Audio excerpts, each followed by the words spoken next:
Hello and welcome to Fridays Are Awesome. Happens every Friday here. I'm Carl Azus, and we're taking you around the world for today's current events. First up, Cambodia, Laos, Singapore, Thailand. These are some of the countries in Southeast Asia that are suffering under a heat wave and a dangerous drought.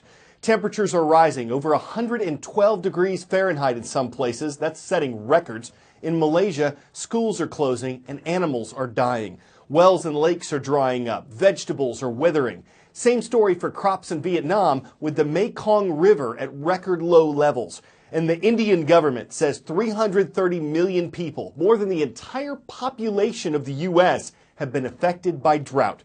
So what's causing all of this? Scientists say the blame rests with El Nino. We've talked about this natural climate cycle a lot since last year, when it started disrupting normal U.S. weather patterns. This El Nino is tied for the strongest one on record. And even as it weakens and approaches its end, it's still affecting weather worldwide. We've heard so much talk about El Nino, but what is it? In fact, it's a weather phenomenon that happens between the Pacific Ocean and the atmosphere. It can have an influence on the temperature and the weather all over the world. In the springtime, the trade winds start to relax, and in a normal year, they come back during the Asia monsoon in the summer.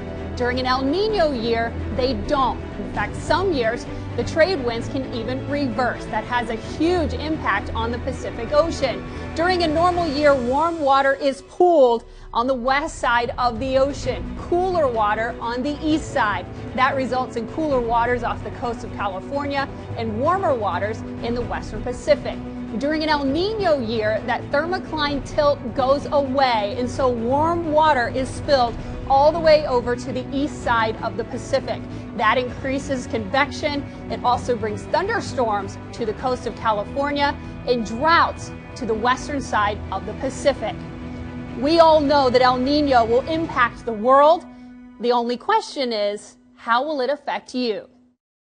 Yesterday, a group of 9 climbers reached the summit of Mount Everest. More than 4,000 people have done that in history, but this is the first time in over 2 years that anyone's made it to the top. Why? Because in 2014 and 2015, deadly avalanches, one of them the result of an earthquake in Nepal, brought a tragic end to the climbing season. The weather on Everest is generally unpredictable, but so far this year, it's reportedly been pretty good. Still, climbing the mountain is incredibly dangerous, exhausting, and expensive. It can cost anywhere from $35,000 to $100,000 once you factor in the permit, the Sherpas who will assist you, and the supplies. And yet there's no shortage of people who are willing to try each year. A by-the-numbers look now at the tallest mountain on the planet.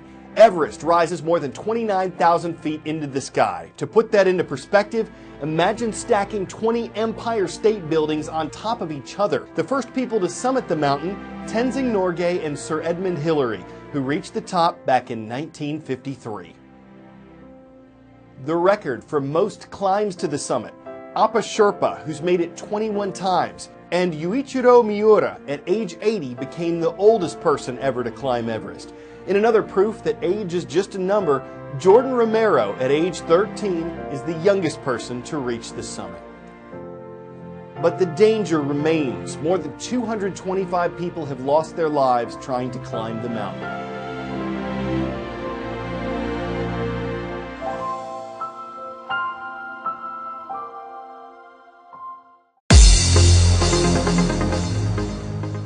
Not too far from the Japanese capital of Tokyo is where we're starting today's Call of the Roll. First up is Camp Zama Middle School. Thank you for making us part of your Friday in Camp Zama, Japan.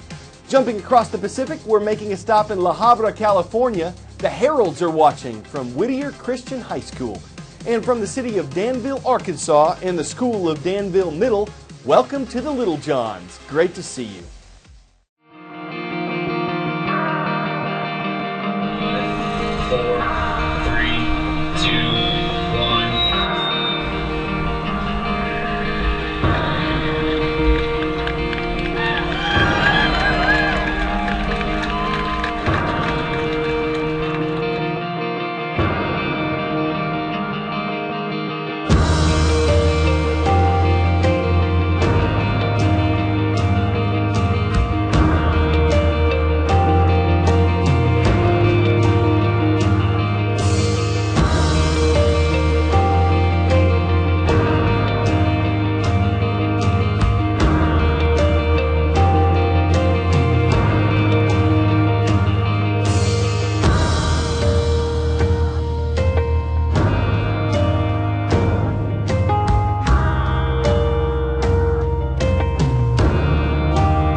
Next today, there's a new project underway, an undersea cable system that'll connect South Africa with Southern Asia, the Middle East, and ultimately the rest of the world. Though it'll stretch for thousands of miles, it'll account for just a tiny part of a vast, intricate network of underwater fiber cables that ships have been laying since the 1800s. Where are you watching this video? The United States, Europe, Asia? It's a cliche to say we live in an interconnected world, but duh, we do.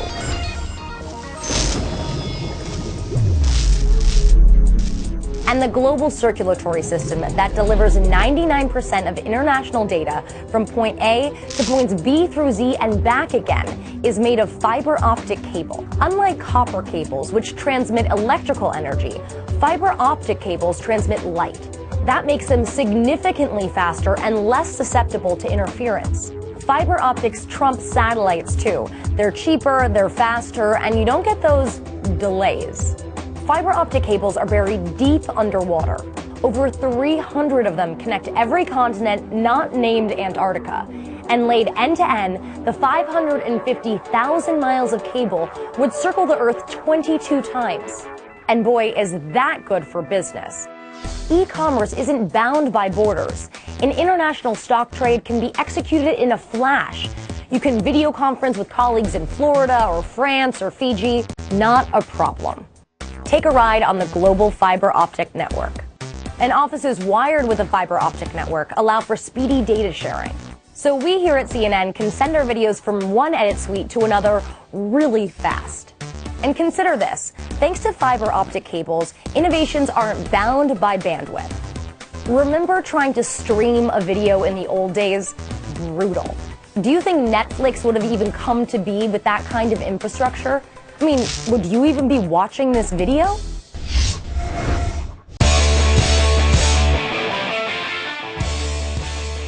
A mom in New York recently surprised her daughter at college by sneaking into a dorm room and snapping a selfie. Looks great!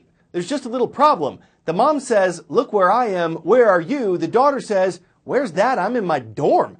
Then she writes, "Please tell me you're not in someone else's dorm." And the mom promptly thought, uh-oh. We'd say this happens all the time, but it probably doesn't. Hey, at least the picture went viral. Will this shut the dorm on future visits? It was a momist mistake. Everyone who's lived on campus would say there's room for improvement. Surprise visits always keep students guessing, and at least mom hasn't lost her college. I'm Carl Azuz, and I am so glad I graduated.